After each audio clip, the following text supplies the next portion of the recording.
So amniotic fluid ఉండడం వల్ల ముందు రోజు నాకు ముందే చెప్పారు మేడం, నేను ఎప్పుడైతే డెలివరీ చేసుకుంటానంటే అమ్నియోటిక్ ఫ్లూయిడ్ ఎక్కువ ఉంది కదా, బేబీకి బ్రీతింగ్ ఇష్యూస్ వచ్చే ఛాన్సెస్ ఉంటాయి, మనం ఎన్ఐసీలో అయితే కంపల్సరీ పెట్టాల్సి ఉంటుంది. ఒకవేళ లేదు వెళ్ళని గుడ్ అంటే 1 డేలో మనం డిశ్చార్జ్ చేసేసేయచ్చు, లేదు అంటే కొన్ని డేస్ ఉంచుకోవాల్సి వస్తుంది, ఓకేనా అని అన్నారు మ్యామ్. ఇంకేదైతే అది అయింది, మనమైతే ఇంక డెలివరీకి మూవ్ అయిపోదాము అని చెప్పి నేను డేట్ పెట్టుకొని మే 19th చేసేసాను మేడం అని చెప్పాను. 18th అడ్మిట్ అయ్యాను, 19th డెలివరీ అయిపోయింది, బాబు వచ్చేసాడు.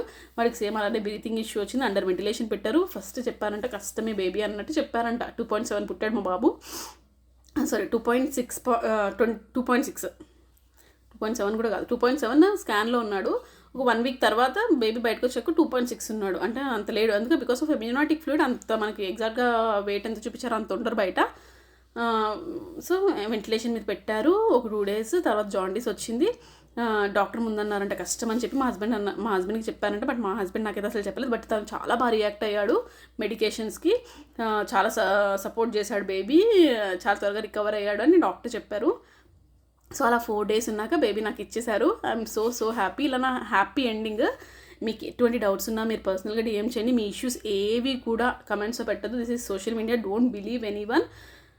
సో పర్సనల్గా పెడితే నేను మ్యాక్సిమం అందరికీ రెస్పాండ్ అవుతున్నానండి, అలానే రెస్పాండ్ అవుతాను. సో ఇది నా హ్యాపీ ఎండింగ్. ఇంకేమైనా డౌట్స్ ఉంటే నేను మంచి స్టోరీస్, ఐవీఎఫ్ ఇన్స్పిరేషనల్ స్టోరీస్ మీ ముందుకు తీసుకొస్తూ ఉంటాను. అంటే వాళ్ళు ఎంత కష్టపడి వాళ్ళ పిల్లల్ని సాధించుకున్నారనే స్టోరీస్ ఉన్నాయి నా దగ్గర చాలా. అవి డెఫినెట్లీ చెప్తాను. Thank you so much.